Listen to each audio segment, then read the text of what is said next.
तुमचं आणि आमचं जमेल म्हणावं तर तेही जमत नाही. हे बघ मुद्द्याचं काय ते बोल, मला वेळ नाही सांगतो ना. अहो एवढी घाई काय? अहो जोपर्यंत एखाद्याचं मन मोकळं होत नाही ना तोपर्यंत त्याला आपल्या चुका समजत नाही.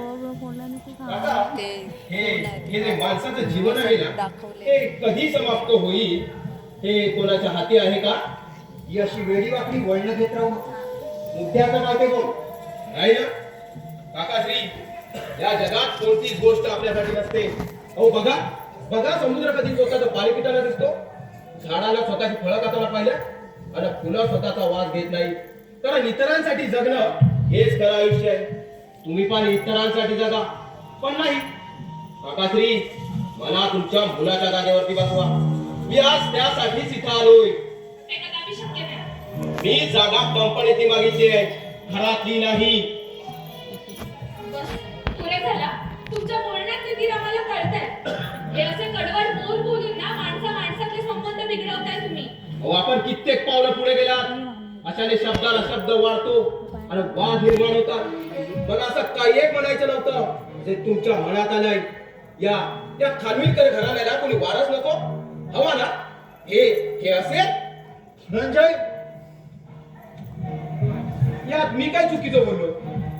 हा असा कोणता डॉक्टर सांगेल की हा 100% बरा होईल म्हणून? अपघातात एक डोळा निकामी, दोन्ही किडन्या फेल, हृदयाच्या बाजूला एक छिद्र आणि ही एक बाजू निकामी. हे खोट आहे. अगं काय खोट आहे? हे जे बाहेरून दिसतंय ना तुला एवढंच माहिती. जाऊन डॉक्टर माटल यांना भेट आणि विचार सत्य काय आणि असत्य काय. या अंधारलेल्या भविष्याच्या बंदिस्त कोठडीत तडफडत हा माणूस तुला जगवतोय का? कशासाठी? या अपंगाची सेवा करण्यासाठी. धनंजय, आज तुम्ही मला बोलायला भाग पाडलं. माझ्या समोर आलेल्या प्रत्येक प्रसंगाला मी धैर्याने आणि अपार सहनशीलतेने सामोरं जाईल. तुम्ही या खानविलकर घराण्याच्या वंशाची काळजी करू नका. निघा म्हणते ना मी. वा काकाश्री, तुमच्या सुनेने तुमची जागा घेतली, पण उद्या तुमच्या म्हातारपणी तुम्हाला आधार हवाच ना. म्हणून मी अमरची जागा फक्त कंपनीतली मागितली. समजा उद्या तुमचं काही बरं वाईट झालंच तर? धनंजय, आम्ही आमचं पाहून घेऊ. आम्ही आमचे समर्थ आहोत. आजची स्त्री प्रगत आहे, बुद्धिमान आहे. तिच्या समोर आलेल्या प्रत्येक प्रसंगाला ती धैर्याने आणि अपार सहनशीलतेने सामोरं जाईल. कर्तव्यपूर्ती बरोबरच हक्काची सुद्धा अंमलबजावणी करता येते तिला. पण यापुढे तू मला भावाजी म्हणायचं. आता आपण आम्ही काकाश्री म्हणतो, मग आपण थोडी भावाजी म्हणा. अहो वाईट काय असेल ना, पण अमरचा भाऊ आहे ना. आणि आपल्या नातं हीर भाऊ जायचं. उद्या समाज म्हणेल की या कधी मरतोय की वाट पाहते की काय. तुम्ही काय म्हणाला? नाही, काहीच नाही. तुमचं कर्म तुमच्या मागे, ते दुसरं कोणीही घेणार नाहीये. आणि आपल्या कर्माची फळं स्वतःलाच भोगायला हवी. कारण ही दुनिया गोल आहे आणि त्यामध्ये कुठेतरी होल आहे. तो माहित नाही, पण ही दुनिया गोल आहे असं तो काका भट्ट म्हणतो. आज माझं खूप अपरिचय म्हणून. नाहीतर काय झालं असतं? हो आजपर्यंत किती देवळे बांधली त्यांनी. 11.25 रुपये वर्गणी देणारा हा माणूस, तुमचा सासरा आणि तुमचा नवरा आज लाखो रुपये दान करतील का? तर स्वतःचा मुलगा स्वतःच्या पायावरती उभा राहावा म्हणून. तो बाप आहे, तो आपल्या मुलाचं हित बघणारच. मग तो श्रीमंत असू दे नाही तर गरीब, कुणी असो वा तडीपार. वा छान. तू तडीपार लोकांचा चेहरा कधी पाहिलेला नाहीस आणि कधी पाहूही नकोस.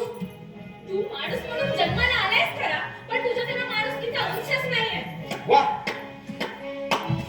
माझ्यात माणुसकीचा अंश नाही, पण तू या अपाहिंद्याकडून वंश जन्माला का? अगं भले माझ्यात माणुसकीचा अंश नसू दे, पण तू या खानविलकर घराण्याला वंश दे. कारण या चक्रव्यूहातून जर का बाहेर पडायचं असेल ना, तर त्यासाठी तसाच अभिमन्यू देखील हवा. धनंजय, भावजी म्हणायचा, भावजी. आम्ही वंश का मागतोय? कारण आम्ही लग्न करणार नाही. आम्हाला कोण मुलगी देणार? या खानविलकर घराण्याला हा वंश देणार. धनंजय, तू मला भावजी म्हणायचं, समजलं? भावजी. उगाच मला उपदेशाचे डोस पाजत जाऊ नकोस तू. चुप. काय रे? काय तू मला मारणार आहे? अरे घे ना, मार मार मार. झालं समाधान? अरे स्वतःचा अवकाळ झालाय आणि मध्ये भवाचा घर पार करणार. वंश दे का? अगं सांग तुझ्या सासऱ्याला धनंजयला आमची खुर्ची देऊ नका, कारण मी तुम्हाला वंश देणार आहे. वंश. चुप! निर्लज्ज आहेस तू, निर्लज्ज. तू जसं म्हणशील तसं, पण भावाजी म्हणायचं. भावाजी समजलं? ही एक मेणबत्ती आहे. लाईट गेल्यावरती तिचा प्रकाश जास्त दिसतो. आणि वाऱ्याची एक झुळूक आली की ती विजू नये म्हणून आपण सावरण्याचा प्रयत्न करतो. मी सौ केतकी अमर खानविलकर आज तुला चॅलेंज करते. जर माझ्या कुटुंबाने मला साथ दिली ना, तर हे घर मी पुन्हा आनंदाने भरून दाखवेन. हे माझं चॅलेंज आहे. समजलं का भावजी? भावाजी. वा, छान. या भावाजीने आजपर्यंत कोणाचं चॅलेंज स्वीकारलं नव्हतं, पण आज आम्ही स्वीकारलं. पण एक गोष्ट लक्षात ठेवायची, जर का तू ठरली तर हे सारं वैभव आहे ना, हे माझ्या नावावरती करायचं. कोर्टही तुझाच आणि कायदाही तुझाच. आणि जर का मी हरलो तर या घराचा उंबरठा ओलांडून परत त्या घरात पाऊल ठेवणार नाही. काकाश्री, आम्ही खेळ खेळतोय. आर या चीत आणि या डावाला लावण्यात आलाय तुमचं सारा वैभव. चला बंधुराज, स्वतःच्या पायावरती उभे राहण्याचा प्रयत्न करा. वंशाला दिवा व्हायला तो पेटवा, नाहीतर विजवा. आणि जर का विजला तर या संपूर्ण वैभवाचा मालक फक्त एकच, हा धनंजय खानविलकर.